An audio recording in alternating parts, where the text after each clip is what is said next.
उत्तर पूर्वी सीरिया में एक उल्लेखनीय उलटफेर। कुर्दों के नेतृत्व वाली वो सेना जिसने आइसिस को हराया, एक विशाल और स्वायत्त क्षेत्र पर शासन किया और बाद में दमिश्क में नई सरकार के खिलाफ लड़ी, अब उन्हीं के साथ जुड़ रही है। ये समझौता तब हुआ जब एसडीएफ पोस्ट के अधिकांश क्षेत्र से बाहर कर दिया गया और लड़ाई के दौरान कुर्द नागरिकों के खिलाफ गंभीर अत्याचारों के आरोप लगे। एलेक्स स्ट्रॉस के पास और जानकारी है। सीरिया की सबसे शक्तिशाली स्वतंत्र सशस्त्र सेनाओं में से एक अब आधिकारिक रूप से अस्तित्व में नहीं है। देश के उत्तर पूर्वी हिस्से पर एक दशक से अधिक समय तक नियंत्रण रखने के बाद कुर्द नेतृत्व वाली सीरियन डेमोक्रेटिक फोर्सेस या एसडीएफ भंग हो गई है और सीरिया की केंद्रीय सरकार में शामिल हो गई है। एसडीएफ के कमांडर माजलूम अब्दी ने दमिश्क में राष्ट्रपति अहमद अल शरा के साथ ये घोषणा की। राष्ट्रपति शरा के साथ समझौते और हमारी सेनाओं को सीरियाई सेना की ब्रिगेडों में शामिल करने की प्रक्रिया पूरी होने के बाद हम आज यहां सीरियन डेमोक्रेटिक फोर्सेस के मिशन के अंत की घोषणा करते हैं और हम जिम्मेदारी के साथ उनकी स्वतंत्र सैन्य बल के रूप में समाप्ति की घोषणा करते हैं। ये एक नाटकीय अंत है उस ताकत का जिसने कभी सीरिया के लगभग 1/4 हिस्से पर नियंत्रण रखा था और वॉशिंगटन की आईएसआईएस के खिलाफ जंग में सबसे महत्वपूर्ण स्थानीय साझेदार बन गई थी। एसडीएफ ने कोबानी, रक्का और आखिरकार सीरिया के बाकी बचे इलाकों से आईएसआईएस को बाहर निकालने में मदद की थी। अब इसके लड़ाकों को सीरियाई राज्य की संरचनाओं में शामिल किया जा रहा है। इसमें कुर्द महिला वाईपीजे भी शामिल है, जिसने आतंकवाद विरोधी बल के रूप में गृह मंत्रालय में शामिल होने पर सहमति जताई है। इसके प्रसिद्ध कमांडरों में रोजदा फेलात शामिल हैं, जो रोजावा से उभरने वाली सबसे प्रमुख सैन्य हस्तियों में से एक हैं। उन्होंने कोबानी की घेराबंदी के दौरान लड़ाई लड़ी थी और बाद में वे उस अभियान की कमांडरों में से एक बनी जिसने आईएसआईएस से रक्का को कब्जे में लिया था। इस प्रकार ये परिवर्तन उन्हीं कमांडरों में से कुछ को, जिन्होंने कभी एक स्वायत्त कुर्द सैन्य ढांचा बनाया था, सीरियाई राज्य की संस्थाओं में ले आता है। आब्दी कहते हैं कि अब युद्ध का अध्याय समाप्त हो चुका है। सीरियन डेमोक्रेटिक फोर्सेस की स्थापना के बाद से इसके लड़ाकों ने सीरिया के इतिहास के सबसे कठिन दौर में भारी जिम्मेदारी उठाई है। उन्होंने कई सीरियाई शहरों और कस्बों को पहले बाथ शासन से और फिर आईएसआईएस के आतंक से आजाद कराया। आज हालात बदल गए हैं और देश ने एक नए दौर में प्रवेश किया है, जो शांति और एक नए सीरिया के निर्माण में भागीदारी का है। वॉशिंगटन इस समझौते का जोरदार समर्थन कर रहा है। अमेरिकी दूत टॉम बैरक ने इस विकास को बिल्कुल ऐतिहासिक बताया और कहा कि इससे पता चलता है कि असली एकीकरण कैसा दिख सकता है, जिसमें न कोई विजेता हो और न कोई हारने वाला। उनका संदेश सीधा था, एक सेना, एक सरकार, एक राज्य। सीरियाई कुर्दों के लिए इस समझौते के साथ राजनीतिक और सांस्कृतिक रियायतें भी मिलती हैं, जिनमें कुर्दी भाषा में शिक्षा को मान्यता देना और नई सरकार में वरिष्ठ कुर्द नेताओं की भूमिका शामिल है। कुर्दी भाषा में शिक्षा का अधिकार हमारे कुर्द लोगों के लिए सबसे महत्वपूर्ण अधिकारों में से एक है, जिसकी वे दशकों से मांग कर रहे हैं। राष्ट्रपति ने कई मौकों पर इस अधिकार की सुरक्षा की घोषणा की है और महामहिम इस अधिकार के प्रति एक खुला रुख अपनाते हैं कि हर किसी को अपनी मातृभाषा में शिक्षा पाने का अधिकार है, ताकि वे मातृभाषा में शिक्षा के अधिकार को खत्म न कर सके। कई वर्षों तक जब उत्तर पूर्वी सीरिया लगभग एक राज्य के भीतर राज्य की तरह काम करता रहा, अब दमिश्क देश को फिर से एक ही राजनीतिक और सैन्य सत्ता के अधीन लाने के करीब पहुंच रहा है। और अधिक चर्चा करने के लिए अब मेरे साथ सुफान सेंटर की वरिष्ठ निदेशक कैरोलिन रोज जुड़ी हैं। कैरोलिन, i24 न्यूज पर हमारे साथ होने के लिए धन्यवाद। मुझे बुलाने के लिए आपका बहुत धन्यवाद। यहाँ जो उलटफेर हम देख रहे हैं वो काफी बड़ा है, तो हम यहाँ तक कैसे पहुंचे? कुर्दों को वास्तव में कौन कौन सी गारंटी मिली है, इससे पहले कि उन्होंने शायद अपनी सबसे बड़ी ताकत छोड़ दी?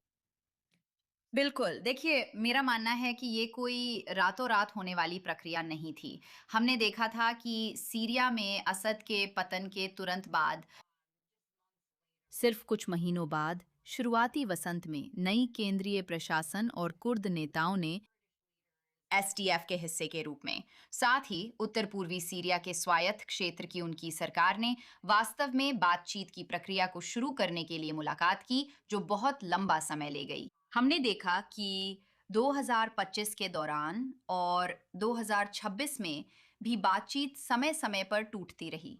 जहां साल की शुरुआत में जनवरी में हमने एसडीएफ और नई सीरियाई सरकार के बीच सीधे टकराव देखे। ये वास्तव में युद्धोत्तर सीरिया के लिए एक बुरे सपने जैसा था।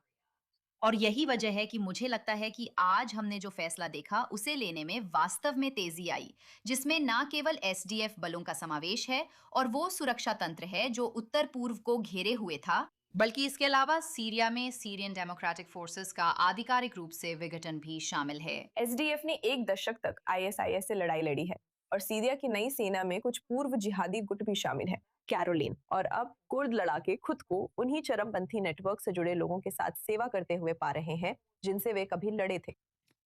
बिल्कुल, मुझे लगता है कि जो हम देखने वाले हैं, उसमें आगे कुछ बाधाएँ ज़रूर आएँगी, क्योंकि जैसे-जैसे अलग-अलग ब्रिगेड, अलग-अलग यूनिट्स को इधर-उधर किया जाएगा और हमने देखा है, उदाहरण के लिए, ये गारंटी है कि कुछ यूनिट्स को सीरियाई सेना में शामिल कर लिया जाएगा और संभवतः वे लगभग वैसी ही रहेंगी, यानी उनकी संरचना ज़रूरी नहीं कि बदले।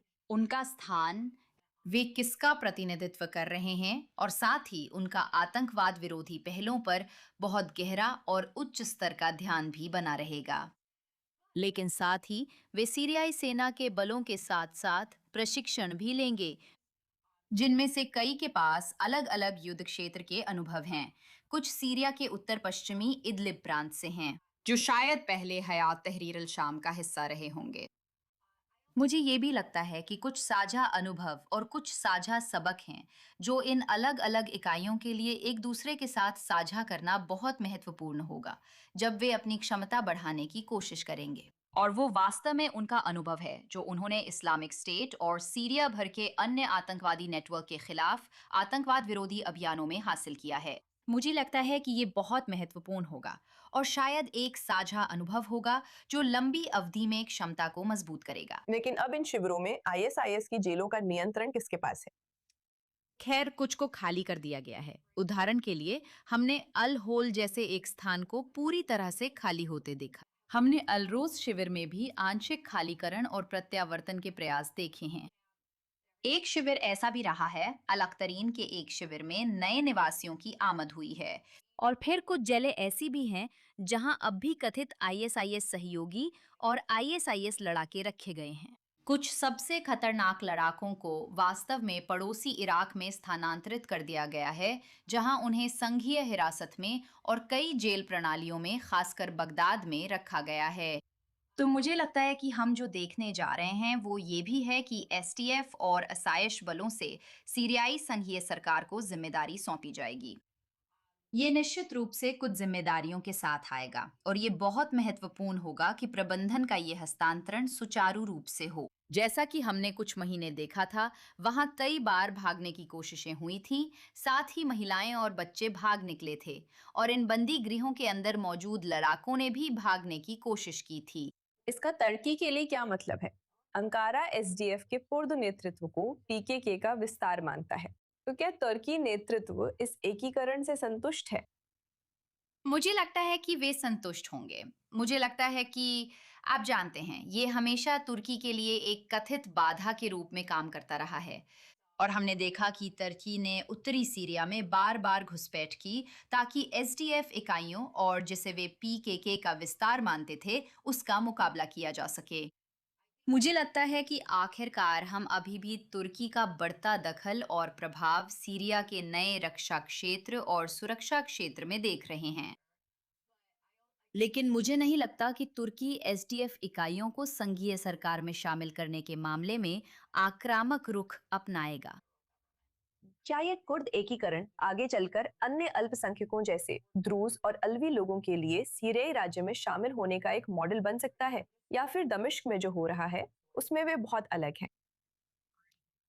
मुझे लगता है कि कई मायनों में, आप जानते हैं, एकीकरण मॉडल और वो प्रक्रिया जो नई प्रशासन ने अपनाई है, सीरिया में हमने पहले ही कई अलवी, अन्य धार्मिक अल्पसंख्यकों और जातीय राष्ट्रवादी और जातीय भाषाई समुदायों का एकीकरण देखा है।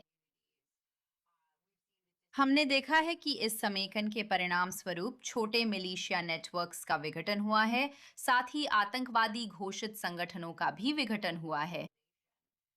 तो मुझे लगता है कि कई मायनों में, वास्तव में, आप जानते हैं, ये एसटीएफ मॉडल कुछ मामलों में उस एकीकरण में पहले की सफलता पर आधारित रहा है। लेकिन मुझे लगता है कि ये उस अगले विवादित क्षेत्र के लिए एक उदाहरण और मॉडल बनेगा, जिसकी ओर नई सीरियाई सरकार देखेगी। और वो दक्षिणी सीरिया में है। वो स्वेदा है, जहां द्रूज मिलिशियाज हैं, जिन्हें जरूरी नहीं कि नई प्रशासन में शामिल किया गया हो और वे अब भी स्वतंत्र हैं। दक्षिणी सीरिया में एक अर्ध स्वायत्त समूह की वकालत कर रहे हैं,